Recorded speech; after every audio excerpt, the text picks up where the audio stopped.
नमस्कार, आप देख रहे हैं एएनबी न्यूज और मैं हूं आपके साथ काजल ठाकुर। 3 बजे 3 खबर में स्वागत है आपका। देश के कई राज्यों में चुनाव हो रहे हैं और उसको लेकर सभी दल चुनाव प्रचार के लिए एड़ी चोटी का जोर लगा रहे हैं। आज पीएम मोदी कई जनसभाओं को संबोधित कर रहे हैं। पीएम मोदी ने असम के तामुलपुर में रैली को संबोधित किया। उन्होंने कहा कि 2 चरणों की वोटिंग के बाद आपके दर्शन का मुझे अवसर मिला है। इन दोनों चरणों के बाद असम में एक बार फिर से एनडीए सरकार बनेगी, ये लोगों ने तय कर लिया है। असम को हिंसा में झोंकने वाले लोगों को जनता ने नकार दिया है। असम की पहचान का बार बार अपमान करने वाले लोग यहां की जनता को बर्दाश्त नहीं है। असम के लोग अब विकास, स्थिरता, शांति और भाईचारा चाहते हैं। वहीं अमित शाह तमिलनाडु में अपने प्रत्याशियों के लिए रोड शो कर रहे हैं और वहीं बंगाल के हावड़ा में उत्तर प्रदेश के मुख्यमंत्री योगी आदित्यनाथ ने रोड शो के दौरान कहा कि बंगाल में बीजेपी की सरकार बन रही है। बंगाल की धरती पर परिवर्तन की अंगड़ाई है। ममता पर निशाना साधते हुए योगी ने कहा कि दीदी अब राम विरोधी पर उतारू हैं। यूपी के सीएम ने यह भी कहा कि जानकी राम के विरोध का त्याग जरूरी है। वहीं कांग्रेस नेता रणदीप सुरजेवाला ने बीजेपी पर जमकर हमला बोला और कहा कि बीजेपी तरह तरह के हथकंडे अपना रही है। वो असम, केरल, बंगाल, तमिलनाडु में चुनाव प्रभावित करना चाहते हैं, लेकिन वो इस षड्यंत्र में कामयाब नहीं हो पाएंगे। वहीं पश्चिम बंगाल में इस बार किसकी सरकार बनेगी, इसका पता तो 2 मई को चलेगा। दीदी हैट्रिक लगाएगी या फिर बीजेपी को पूर्ण बहुमत मिलेगा, ये चर्चा का विषय है। इससे पहले कयासों का बाजार लगातार गर्म है। दरअसल दूसरे चरण के मतदान से पहले मुख्यमंत्री ममता बनर्जी ने बड़ा दांव चला है। राज्य में चुनाव के बीच में उन्होंने कई राजनीतिक पार्टियों को चिट्ठी लिखी है। दीदी की इस चिट्ठी ने नई बहस छेड़ दी है। बीते दिनों दीदी ने भाजपा विरोधी सभी दलों को एक चिट्ठी लिखकर एकजुट होने की अपील की थी और इस चिट्ठी के मायने हो सकते हैं, ये रणनीति का हिस्सा भी हो सकता है या फिर दीदी को हार का डर भी सता रहा हो, ये भी हो सकता है। इसलिए दीदी की इस चिट्ठी का अर्थ निकालना मुश्किल है। दरअसल बंगाल में अभी 6 चरणों का मतदान बाकी है। तीसरे चरण के लिए 6 अप्रैल को वोटिंग होगी।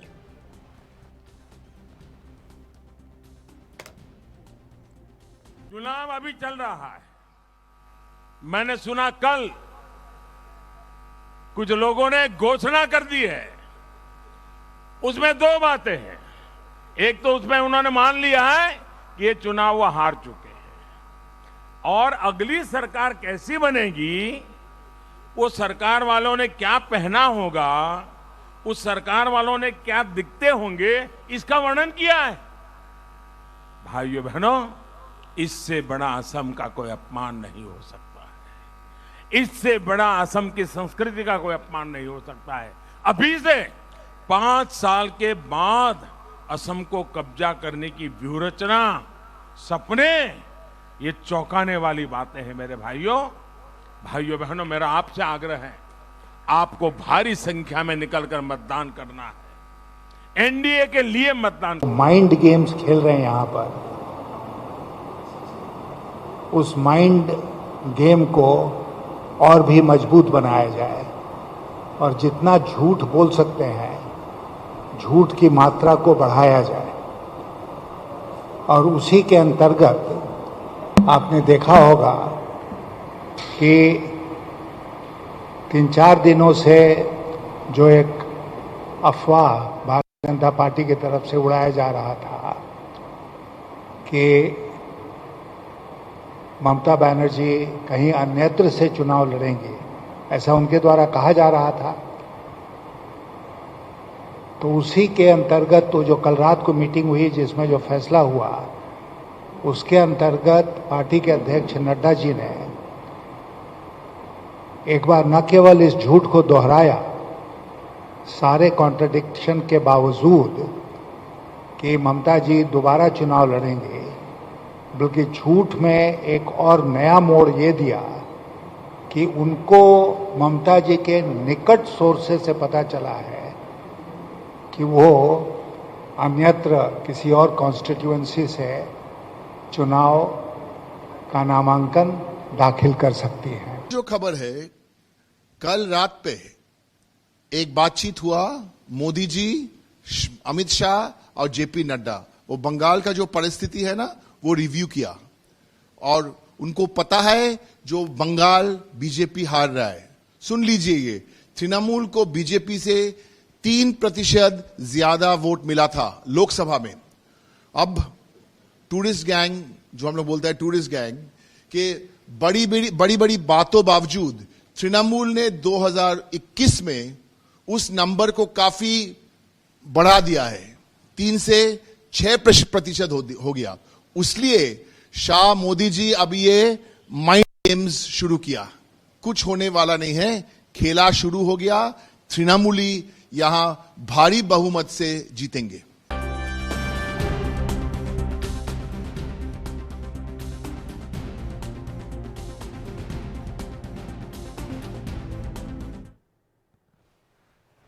और डिबेट की शुरुआत करते हैं। इसमें शामिल होने के लिए हमारे साथ उम्मेद सिंह बीजेपी का पक्ष रखेंगे। उम्मेद जी, बहुत स्वागत है आपका। संजय सरकार टीएमसी का पक्ष रखेंगे, आपका भी बहुत बहुत स्वागत है। उम्मेद सिंह जी, पहला सवाल मेरा आपसे होगा कि आप लोगों को कहां से पता चल पा रहा है कि ममता बनर्जी दूसरी सीट से चुनाव लड़ेंगी? देखिए, ये तो पता जो है वो बंगाल से ही चलता है और बंगाल की ही चर्चाओं से ही पता चलता है। ये तो कोई सामने कोई पेपर में न्यूज में तो उसको दिया नहीं जाता है, और वहाँ की चर्चाओं में वहाँ के वर्कर, वहाँ के लोगों ने जो है उससे लोगों में चर्चा चली। मैं भी सुना, पूरे देश में चर्चा हुई कि वहाँ पे जो है वो शायद और भी किसी से उस पे, लेकिन ये उनका अपना पर्सनल मामला है, उस पर कोई वो बड़ी बात तो है नहीं। उनको लड़ना भी चाहिए, 1 नहीं 2 जगह 3 जगह से लड़ना चाहिए, जहाँ भी उनको जो है सुरक्षित महसूस हो। तो वो तो वहाँ पे चैलेंज करके गए थे और वहाँ का चैलेंज तो ध्वस्त हो गया है। ऐसी स्थितियां तो बन गई है। और बाकी तो प्रदेश का है, जनता का है, जनता का मूड है। पिछली बार भी सांसद चुनाव में जो है वो 7-8 का आंकड़ा हो रहा था और 19 हुआ था। ठीक है, जवाब लेंगे। ब्रेक पर जाना होगा, छोटा सा ब्रेक यहाँ पर लेते हैं। आप देखते रहिए एएनबी न्यूज।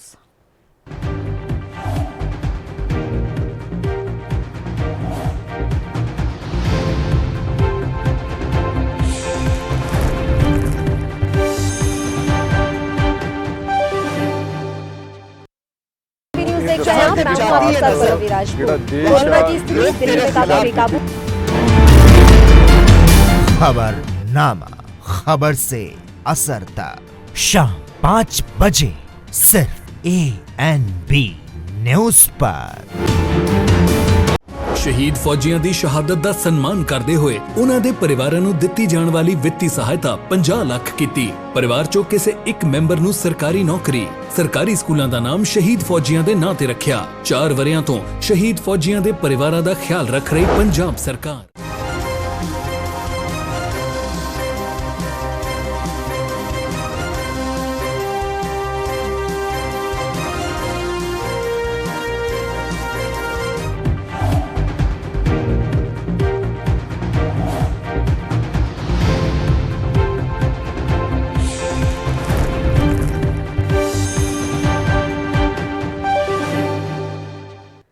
ब्रेक के बाद एक बार फिर स्वागत है आपका। तो बीजेपी का कहना है कि ममता बनर्जी दूसरी सीट से चुनाव लड़ सकती है क्योंकि वो नंदीग्राम से हारेंगी, लेकिन टीएमसी इसको साफ तौर पर झूठ बता रही है। उम्मेद सिंह जी, अगला सवाल मेरा आपसे ही होगा क्योंकि टीएमसी इसको झूठ बता रही है।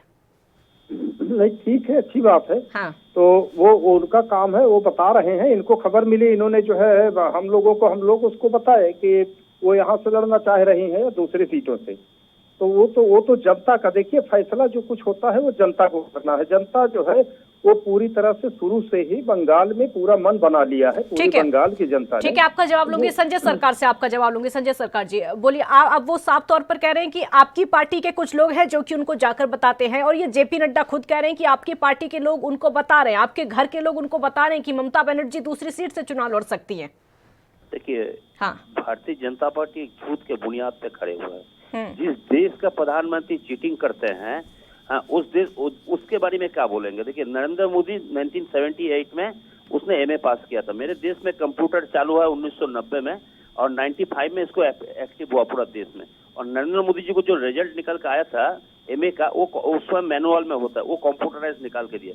मैं शायद होता है डोनाल्ड ट्रंप उसको रिजल्ट जो है एमए पास को जो रिजल्ट है वो गिफ्ट किया था।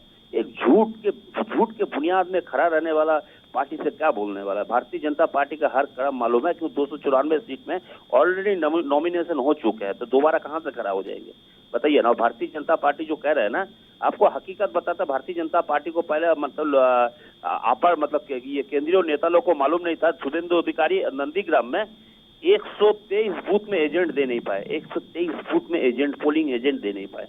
समझ रहे बात आपको? कमजोरी कहाँ पर है? सुनिए, जो चोर होता है ना, दूसरे को भी चोर सोचता है। एक चीज आपको छोटा एक मतलब 30 सेकंड में एक चीज खत्म कर दे। एक तालाब था, तालाब में एक तरफ से नहाने के लिए एक साधु गया, तो दूसरे तरफ नहा रहा था एक चोर। तो साधु सोच रहे मेरे जैसे साधु सुबह में बहुत आके ऐसे नहाते हैं, और दूसरी तरफ चोर जो नहा रहा था, चोर साधु को देखो मेरे साथ चोर भी बहुत है, जो रात भर चोरी करता है और सुबह नहा के घर जाता है। तो भारतीय जनता पार्टी के इस स्थिति में बोलने का, जैसे आसाम में भारतीय जनता पार्टी को पत्तसी है, वो ईवीएम लेके भाग जा रहा है। ये क्या पार्टी है? झूठ के ऊपर झूठ। नरेंद्र मोदी बोलता मुक्ति योद्धा लड़ाई किए थे, उसके लिए उसको जेल में गया। मैं टोटल खबर लिया हर जेल में, तो कहीं पर भी नरेंद्र मोदी को मुक्ति योद्धा में कहीं भी वो ना आंदोलन में शामिल था ना जेल हुआ। इतना बड़ा झूठ, इतना बड़ा फ्रॉड प्राइम मिनिस्टर देश में, इसको क्या बोलना है? झूठ के बुनियाद पर खड़ा रहने इंसान को नहीं। और जेपी नड्डा, देखिए भारतीय जनता पार्टी एक एलएलपी कंपनी है। एलएलपी मतलब ये लिमिटेड लाइबिलिटीज पार्टनरशिप, उसमें नरेंद्र मोदी जो है principal, chief principal partner, Amit Modi ji principal partner, Mukesh Ambani ji उसको आपको मतलब जो मुकेश अंबानी पार्टनर है, और एडिशनल पार्टनर है गौतम अदानी। ये 4 सिंडिकेट देश चला रहे। तो आप देश के विकास किस ढंग से, कहाँ आपको मालूम पड़ेगा देश को विकास होंगे? और झूठ के बारे में बंगाल का जनता इसको दे देंगे। ममता बनर्जी 1 लाख वोट से नंदीग्राम में जीत रहे हैं। ये भाई को मेरे को मालूम नहीं है, स्टूडियो में सुनो पाडल लेके बैठ जाता है, ऐसे खबर रख सकता है बंगाल के बारे में। ठीक है उमेश सिंह जी, ठीक है उमेश सिंह जी, अगला सवाल मेरा आपसे होगा। वो कह रहे हैं कि देश के प्रधानमंत्री भी झूठे हैं क्योंकि वो भी झूठ बोलते हैं। बीजेपी के जो राष्ट्रीय अध्यक्ष हैं वो भी झूठ बोलते हैं, मतलब झूठी सरकार है, साफ तौर पर कह रहे हैं वो। देखिए काजल ठाकुर जी, इन लोगों को ऐसे ही वक्तव्य दे करके, ऐसे संजय सरकार जैसे, पता नहीं कहां से कैसे इनको आपने बुलाया, मुझे नहीं मालूम, मैं पहली बार नाम सुना हूं। ये पूरे हिंदुस्तान को एक एक करके ये झूठा बता दिए, पूरी जन्म पत्री इन्होंने भविष्य बता दिया। इन्होंने जो है बता दिया 130 सीटों पे, उस पे जो है वो बूथों पे जो है वो जो है शुभेंदु सरकार अपना वो नहीं दे पाए। तो ये सब तो एक तरफा जो है, इनके सबके इसी तरह से वक्तव्यों से पार्टी भी डूबती है। ये लोग और भी 10 वोट जो मिलना होता है, आपकी बात पूरी करेंगे, एक छोटा सा ब्रेक यहाँ पर लेना होगा, आपकी बात भी पूरी करेंगे। आप देखते रहिए एएनबी न्यूज।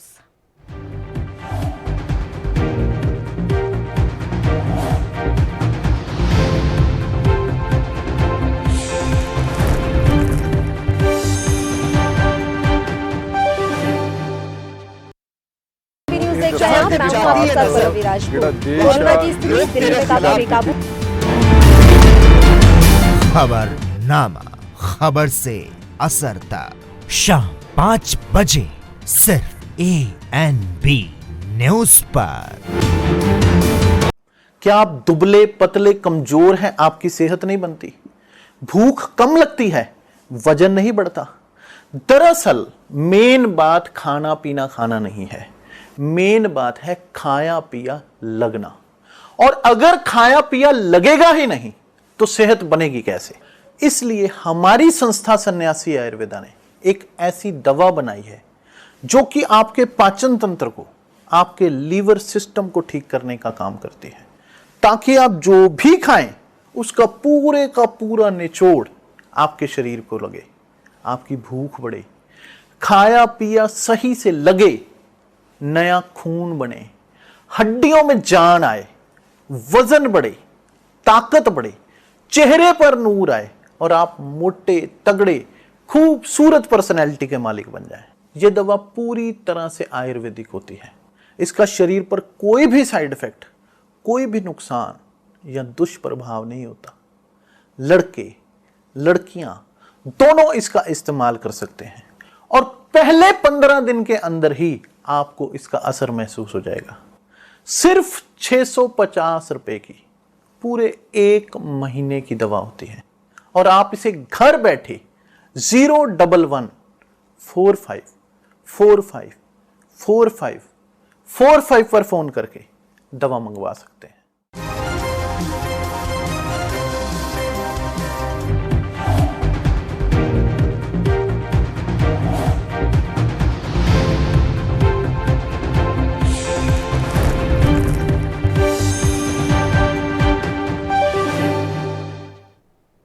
ब्रेक के बाद एक बार फिर स्वागत है आपका। तो बंगाल की जो राजनीति है लगातार गर्माती जा रही है, एक दूसरे पर आरोप। इलेक्शन के 2 चरण अब तक हो चुके हैं, लेकिन ये जो आरोप हैं वो खत्म होने का नाम नहीं ले रहे हैं। उमेश सिंह जी अपनी बात पूरी करिए, उसके बाद फिर आगे बढ़ेंगे। ये मैडम, ये जो है अभी एक भविष्य वक्ता है बैठ के बोल रहे हैं जो एक तरफ से सबको पूरा देश को झूठा बना रहे हैं। इनकी स्थितियां जो है पूरा देश सुन रहा है। इस तरह की बातों से जो रही सही कसर है, वैसे भी इनको 10% से ज्यादा सीटें, 30 सीटें नहीं क्रॉस हो रहे हैं पूरे बंगाल में। ये शायद दर्द होगा सुन के कि 30 सीटें नहीं पा रहे हैं। ऐसा कोई नाम नहीं है सीट का कि एक सीट बता दें कि ये मेरा फाइनल है। एक जो सबसे मजबूत थी उससे जिस तरह से हार रही हैं खुद इनके अगुआ। लेकिन स्थितियां ये बन गई, ये लोग बोले क्यों ना, क्योंकि पूरे देश को झूठा इसलिए बना देंगे, प्रधानमंत्री को, इनको, ये तो पूरे यहाँ से अमेरिका तक पहुंच जाएंगे। क्योंकि कारण है कि इनकी अगुआ जब है पहले दिन ही, नॉमिनेशन के दिन ही इनका झूठ शुरू होता है। झूठ के सहारे से स्टार्ट होता है चुनाव। तो फिर इनको सबको झूठ बोलने में कोई बड़ी बात नहीं है। जिस तरह से जी बिल्कुल। चलिए मुद्दे पर वापस आ जाते हैं और उमेश सिंह जी आपसे ही मेरा अगला सवाल होगा, अगर ममता बनर्जी किसी और सीट से इलेक्शन लड़ भी लेती हैं तो आपको क्या दिक्कत है? फिर कोई दिक्कत नहीं, स्वागत है, स्वागत है। तो फिर टूल क्यों बनाया जा रहा है? फिर इतनी अगर कोई दिक्कत नहीं है आपको, अगर कोई आपत्ति आपको नहीं है, तो फिर टूल क्यों बनाया जा रहा है इतनी सी बात का? कोई मतलब नहीं। टूल ये लोग वही तरह से हुआ है। ये टूल जिस तरह से जय श्री राम बोलने से इनको लगता है तकलीफ होता है, और ममता जी उतर के गाड़ी से कहती है मैं देख लूंगी, वही टूल है इनका। कोई मतलब, अरे भाई आपकी पार्टी है, आपको टिकट लेना है, आपको लड़ना है, आप 2 नहीं, 1 नहीं, 3 जगह से लड़िए, 5 जगह से लड़िए। आपको कोई रोका है? कोई रोक सकता है क्या? हमारे कहने से ना तो वो बैठ जाएंगे। नहीं, लेकिन उमेश सिंह जी डर तो आपका भी दिख रहा है, डर तो आपका भी दिख रहा है। अगर वो चाहे जहां से भी इलेक्शन लड़े, आपको उससे क्या मतलब? अब वो नंदीग्राम से लड़े या फिर किसी और सीट से लड़े, तीसरी चौथी किसी भी सीट से लड़े। अब एक मिनट, अब आपके जो राष्ट्रीय अध्यक्ष है वो खुद इस बात को कहते हैं कि वो दूसरी सीट से चुनाव लड़ने जा रही है। तो कहीं ना कहीं पार्टी का जो डर है वो दिखता है, क्योंकि आपको फिर मतलब क्या है इस बात से? अगर ऐसा कुछ नहीं है, कोई आपत्ति आपको नहीं है, तो उनका कहने का मतलब किसी आपत्ति से नहीं है। हाँ। केवल जो कार्यकर्ताओं के जरिए खबर मिली वो सिद्ध होता है कि वो जहां से लड़ी और चैलेंज करके गई वहां पे बहुत बुरी तरह से हार गई हैं। वहां जमानत जब्त होने की स्थिति बन चुकी है। इंतजार करिए, अभी इंतजार करिए, इतनी जल्दबाजी करने की जरूरत नहीं। 2 मई दूर है, 1 मिनट, 2 मई दूर है, अभी इंतजार करिए। हार गई ऐसे मत बोलिए। संजय सरकार जी बोलिए। जो चोर होता है ना, हाँ, दूसरों को भी चोर समझता है। इनका शुभेंदु अधिकारी का बॉडी लैंग्वेज बता दिया था। और मैं जी हिंदुस्तान ये में हम ज्यादा से ज्यादा डिबेट में बैठते हैं रिपब्लिकन भारत में, जिस तरफ से बोल रहा था वहाँ का अगर भारतीय जनता पार्टी की जितना वोट मिलता है शुभेंदु अधिकारी का बल पे नहीं, थोड़ा नरेंद्र मोदी का नाम पे थोड़ा मिलता है। 129 वोट में जो एजेंट दे नहीं पाता है वो बड़े कहाँ से सपना देंगे जीतेंगे। और देखिए इनके और मेरे यहाँ 294 सीट में नॉमिनेशन हो चुके हैं। मेन बात क्या है, शुभेंदु अधिकारी बहरमपुर से चुनाव लड़ने चाह रहे थे, तो भारतीय जनता पार्टी उनको वहां से टिकट नहीं दिया है, यहीं से लड़ना है। कि एक्चुअल शुभेंदु अधिकारी को मालूम है 1 लाख से ज्यादा वोट से हर रहा है। वहाँ पर तीसरे स्थान पर शुभेंदु अधिकारी जा रहा है, दूसरे स्थान पर मीनाक्षी मुखर्जी हो रहे हैं वहाँ पर। ये बात एकदम पूरा तय है। तो अधिकारी परिवार को अत्याचार इतना देख चुके हैं, एक्चुअल माफिया, डकायत, गुंडे, बदमाश से परिवार जुड़े हुए हैं, तो उस परिवार कभी भी वहाँ पर सफल नहीं है। इतना दिन दीदी कैरों था तो कुछ हो चुके हैं, अभी दीदी के पास से निकल गया, उनको क्या है, ना घर का ना घाट का, कहीं भी रह नहीं गया। राजनीतिक सही 2 मई के बाद में हो जा रहे हैं। ये मेरे जो बंधु है उनको मालूम नहीं है, वो शायद यूपी से बैठ के इतना दूर। ठीक है, बिल्कुल। बहुत शुक्रिया आप दोनों का हमारे साथ जुड़ने के लिए। तो बंगाल का रिजल्ट आने में अभी वक्त है, 2 मई को चुनाव के नतीजे आएंगे, लेकिन उससे पहले ही जो राजनीतिक दल हैं एक दूसरे की हार जीत तय करने में लगातार लगे हुए हैं। और वहीं कांग्रेस के पूर्व अध्यक्ष राहुल गांधी ने हार्वर्ड कनेडी स्कूल के एम्बेसडर निकोलस बर्न्स से खास बातचीत की है और वर्चुअल तरीके से बातचीत करते हुए बीजेपी पर कई आरोप लगाए हैं और अमेरिका की चुप्पी पर सवाल उठाए हैं। उन्होंने बर्न्स से बातचीत में कहा है कि बीजेपी ने देश की अहम संवैधानिक संस्थाओं को अपने कब्जे में ले लिया है। उन्होंने विपक्षी पार्टियों के चुनाव में हार को लेकर कहा कि बीजेपी आर्थिक तौर पर और मजबूत हो रही है, मीडिया पर उसका प्रभुत्व बढ़ा है, जिसकी वजह से विपक्षी पार्टियां चुनाव नहीं जीत पा रही हैं। कांग्रेस ही नहीं बीएसपी, एसपी, एनसीपी जैसी पार्टियां भी चुनाव नहीं जीत पा रही हैं। राहुल ने कहा कि चुनाव लड़ने के लिए संस्थागत ढांचे की जरूरत पड़ती है। ये संस्थाएं एक निष्पक्ष लोकतंत्र के लिए जरूरी होती हैं, लेकिन भारत में इन पर पूरी तरह से बीजेपी हावी है, जिससे विपक्षी पार्टियों को जीत नहीं मिल पा रही है। हमें न्याय व्यवस्था की जरूरत है जो हमारी रक्षा करे। राहुल ने वंश के साथ बातचीत में ये भी कहा और इन सब के बीच में अमेरिकी सरकार की तरफ से कोई टिप्पणी नहीं आई है। ये भी कहा अगर भारत और अमेरिका के बीच लोकतांत्रिक साझेदारी है तो फिर अमेरिका भारत में घटित हो रही घटनाओं पर क्यों नहीं बोलता है। भारत में जो कुछ हो रहा है उस पर आप क्या विचार रखते हैं? मैं मूल रूप से मानता हूं कि अमेरिका एक गहन विचार करता है और अमेरिका के संविधान में स्वतंत्रता का विचार जिस तरीके से निहित है वो एक बहुत शक्तिशाली विचार है, लेकिन आपको इस विचार की रक्षा करनी होगी। मुख्य मसाला है, इसका जवाब देना होगा। राहुल ने वन से बातचीत में यह भी कहा कि देश की अहम संस्थाओं की विफलताओं के चलते लोग जन आंदोलन करने के लिए मजबूर हैं। किसान आंदोलन इसका उदाहरण है। असम में कांग्रेस का चुनाव प्रचार अभियान संभालने वाले शख्स ने बीजेपी के लोगों की वोटिंग मशीन के साथ वीडियो तक भेजी है, लेकिन यह राष्ट्रीय मीडिया में कहीं मुद्दा ही नहीं है। तो एक बार फिर से राहुल गांधी ने बीजेपी पर जमकर निशाना साधा है। देश की मोदी सरकार पर जमकर निशाना साधा है। ये कोई पहला मामला नहीं है, ऐसा पहले भी कई बार हो चुका है। साथ ही अमेरिका पर भी सवाल उठाए हैं। राहुल गांधी ने कहा है कि अमेरिका देश के मुद्दों पर इस तरीके से चुप क्यों है, क्योंकि भारत में जब भी कुछ होता है तो अमेरिका अपने विचारों के लिए स्वतंत्र होता है, हमेशा अपने विचार रखता है। लेकिन इस समय जो भी भारत में हो रहा है, कोई भी प्रतिक्रिया अमेरिका की तरफ से सामने नहीं आई है। सबसे बड़ा उदाहरण इस प्रतिक्रिया के लिए देश में किसानों का आंदोलन है, लेकिन अभी तक अमेरिका ने किसान आंदोलन पर कोई भी रिएक्शन नहीं दिया है। बड़ा आरोप देश की सरकार पर। ऐसा पहले भी कई बार हो चुका है जो वर्चुअल तरीके से बातचीत में राहुल गांधी मोदी सरकार पर कई निशाने साध चुके हैं, चाहे वो अर्थव्यवस्था को लेकर हो, देश की महंगाई को लेकर हो, या फिर पेट्रोल डीजल के बढ़ते दामों को लेकर हो। लगातार विपक्ष की भूमिका निभाते हुए राहुल गांधी इस तरह की बयानबाजी करते हुए नजर आ रहे हैं। हालांकि आजकल वो असम में देखने को मिल रहे हैं क्योंकि वहां पर इलेक्शन है, उसके प्रचार में बिजी हैं। बावजूद इसके कहीं कोई कमी ना रह जाए सरकार की आलोचना करने में, वो तस्वीरें भी लगातार सामने आती रहती हैं।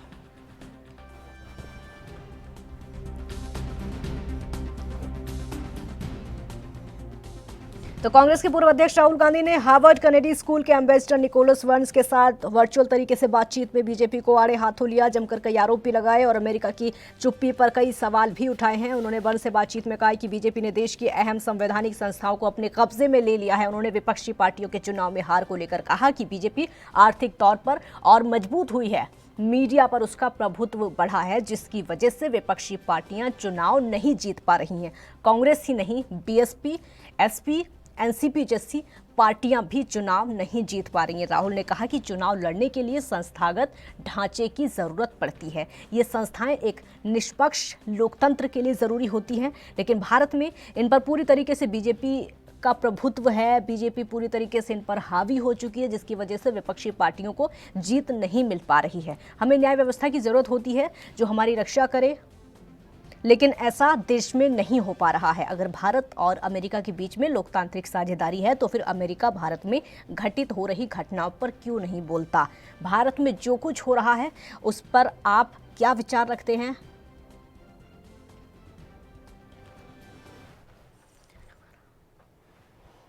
तीन बजे 3 खबरें फिलहाल इतना ही। आप देखते रहिए ANB न्यूज़। नमस्कार।